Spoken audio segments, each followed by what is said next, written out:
When we last left this series, I'd introduced the ED Fairmont shell we have outside here. And this EB Fairmont shell, my first ever car, with plans to transfer the driveline from this car to the cleaner ED shell. But I'm now thinking that we may change plans a little for this series.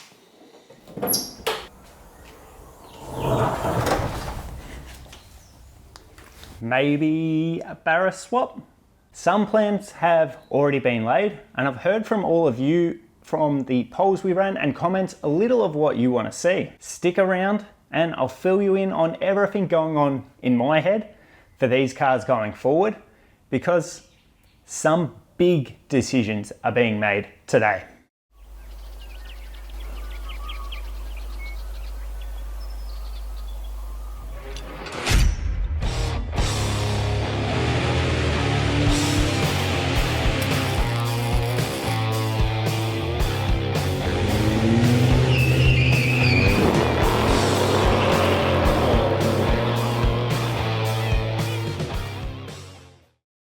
Welcome back into Browney's garage.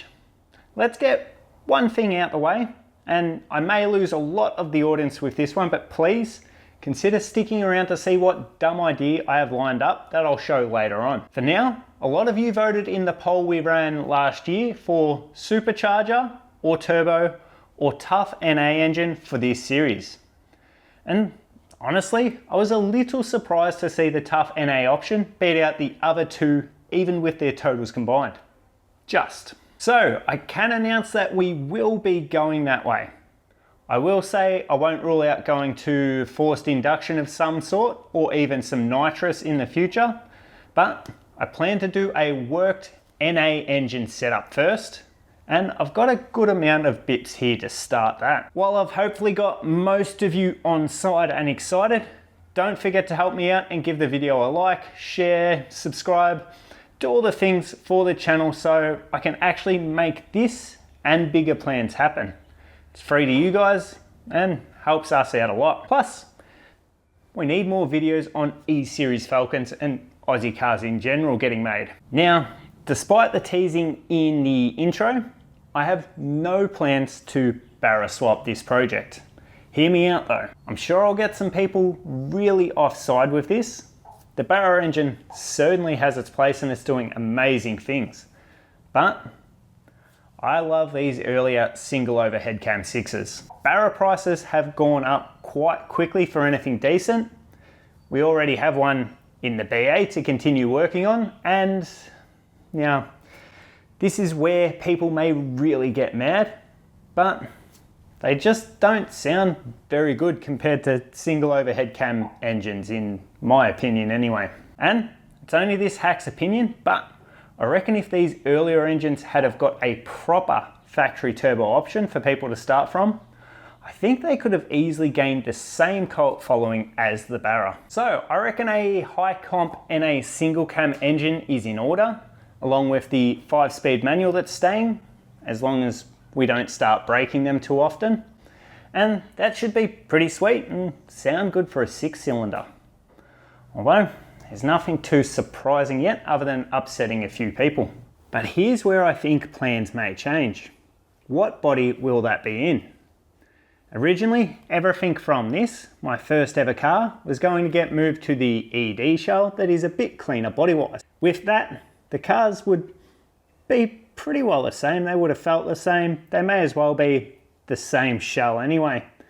And certainly from behind the steering wheel, it would have brought most of those old feelings back, I think. But what if I could truly keep the story of this, my first ever car, going, shell and all?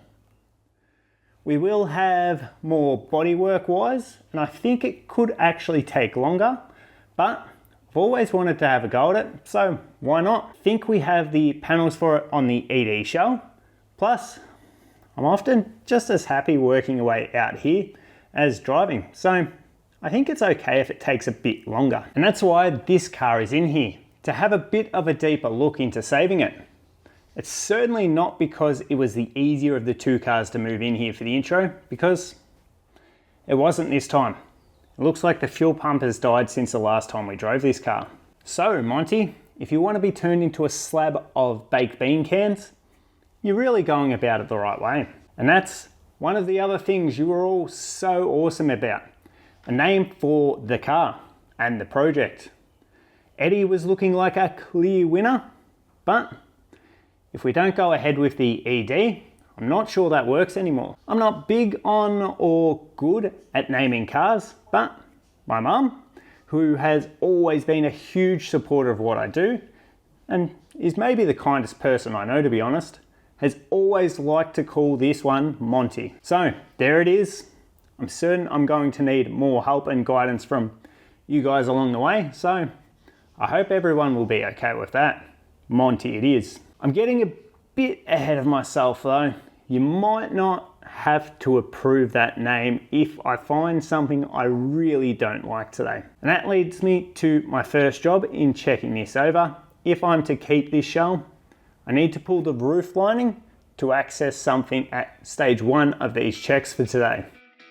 The only other headliner I pulled out was in the BA Falcon, so I was hoping several model years hadn't changed the process significantly.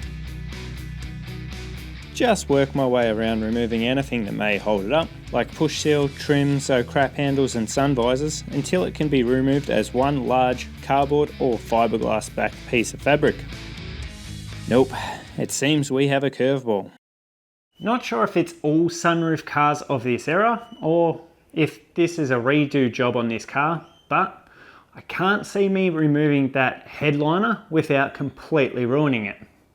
Especially with how old it is, and without a proper plan or parts, I'm not willing to go that hard on it just yet. It's just glued or has bonded itself to far too many spots that I wasn't expecting. There is some cardboard backing like planned, but then it's stuck to parts of the sunroof cartridge, it's stuck to the body behind the push welds, it's stuck to the B-pillar cover behind the seat belts. It's just a mess. But I can see well enough for now for what I needed to check anyway. I've mentioned previously that the sunroof had pretty much always leaked on this car, and while it added a bit of charm, being rained on inside the car, I'm pretty well over it.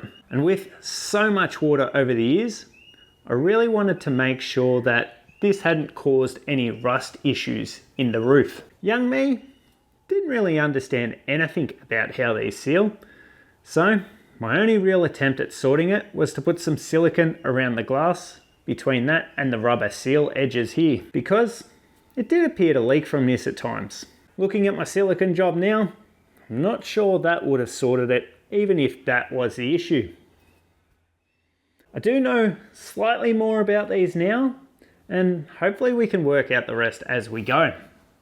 My basic understanding is that there is obviously this rubber seal that runs around the glass, and that seals to a trim ring that is on the car roof side. The rubber seal on this is looking rubbish now, and it's got cracks, it's quite aged, it's just looking a bit rough. I think replacing this will go a good way to sorting any leaks. So if there's anyone out there who knows where I can get these from, let me know please. From my quick searching, it seems the sunroof industry is a bit of a closed door cult or something. Not much info I could find online. I may be able to find some sort of universal seal to replace this though as well. There may also be some adjustment to raise or lower the closed position of this to try and help close what I think is probably a more than ideal gap at the front here. So that may help too, and I'll have a play with those shortly.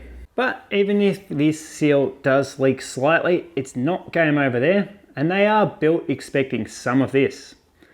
I'll slide it back just a touch to show you what I'm talking about.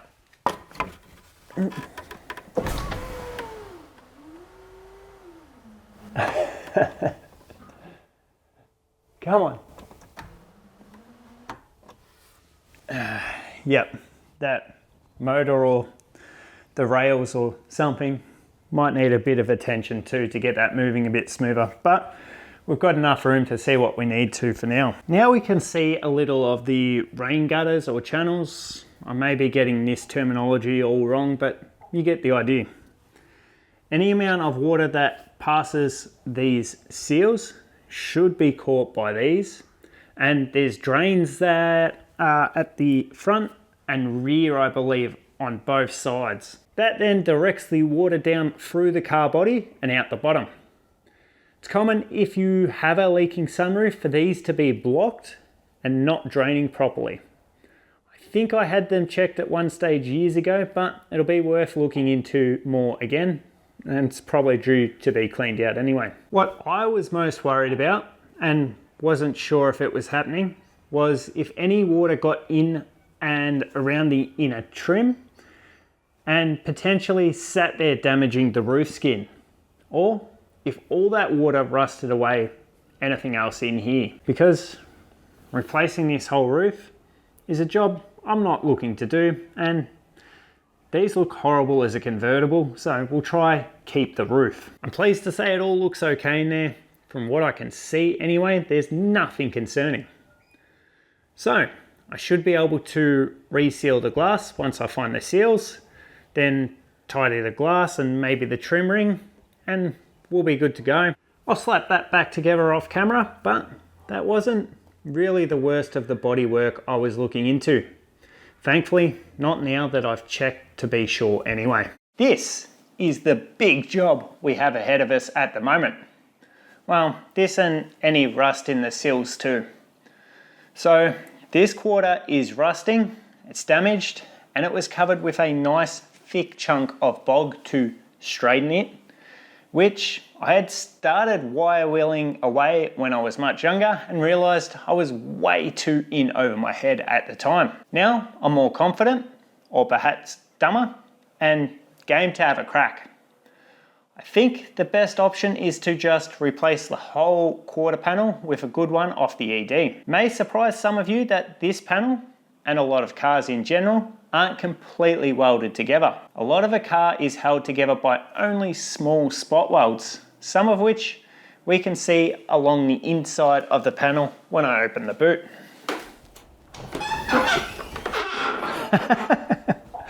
Oh yeah.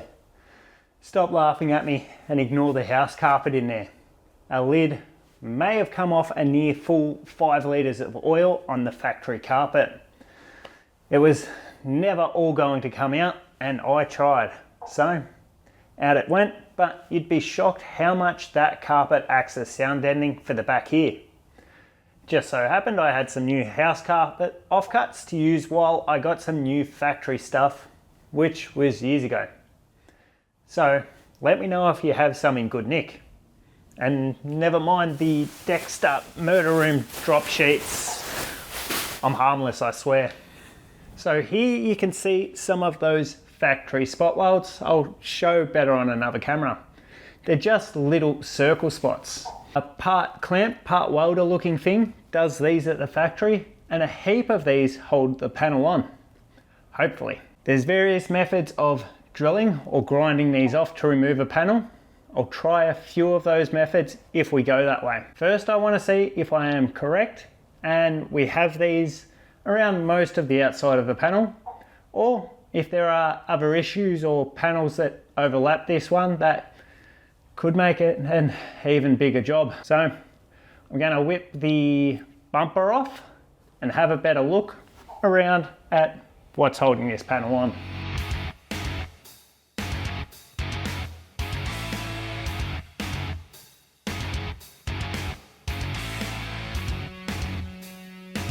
The tow bar is going to be removed eventually, so I'm not too worried about one tiny bolt that snapped for the tow bar wiring. Otherwise, everything was going really well up until the C-pillar cover. Believe it or not, there is a Phillips head screw under that rust. After trying a few things, it was drilled out to remove the head for now. It was already late, and I think this clip sums up how I was feeling about that and the rear quarter Dodge job. Nick, if you're out there somewhere and you had something to do with this mess, then I hate you right now. You jerk. what I'd found was mostly what I'd expected. We can see spot welds and nothing too crazy most of the way around. There are some weird sections where I'm not sure if I have to remove more or less, and it does wrap around other layers more than I had hoped. There's no obvious direction to lift the panel out, not to me yet anyway. It then comes a long way down and stops just before the sills and also runs all the way up to the roof. But I think we could just make a cut somewhere lower in here and join it back in with weld. Not ideal, but it is covered by trim, so some slight imperfection would be okay. The part I was really worried about was this, what looks like a few layers on top of our quarter panel. I packed it in there for the night and was pretty worried, but rushed out to the shed again with an idea and started picking at it. And this is what I found. Not as bad as I first thought. There's a heap of seam sealer here, which looking at the other side must be factory. And look, I managed to get it off mostly in one piece, like some old dried sunburnt skin. Ew. It's a little better than first thought. I've traced where I believe it runs under this one layer here slightly. It ends here, and this dotted line is our quarter panel, I believe. There is also a small layer on the underside, making it a little tough. It then runs up along this seam and up along to the roof. So that rear window looks like it will definitely have to come out too. If anybody guys see this, let me know how crazy I am and if you have any tips.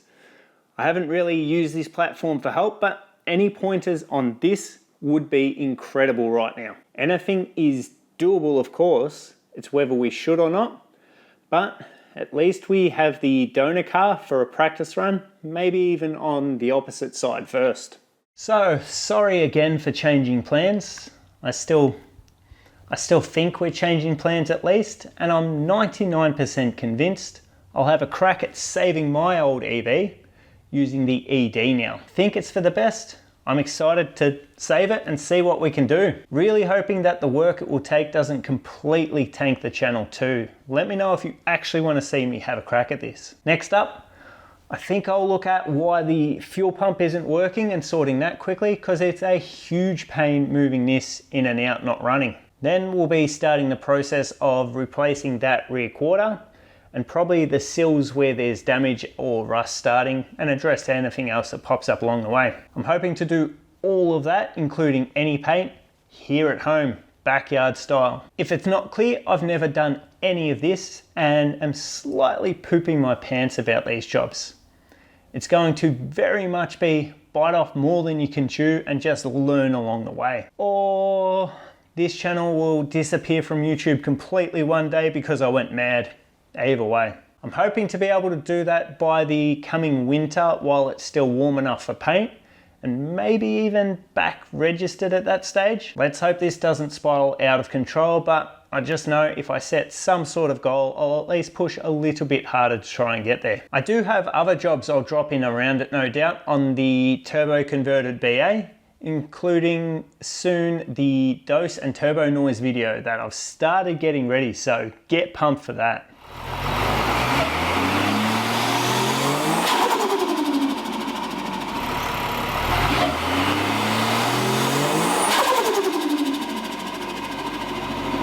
Once this car is back on the road, we can get stuck into modifying it, redoing what needs it, and having some fun with it again. Eventually, one day in the future, we can blow the car completely apart and go nuts tidying it up. I don't think it'll get a full respray just yet, and I'll explain my logic for that another day. Plans change as we've seen, but that's the idea as it stands now. I'll have updates just as soon as I can on this. It's going to be a lot of work though, so please don't forget to like and subscribe to help keep us going, and share it with a mate. Thanks for watching. Hope to see you all in the next one. Cheers guys.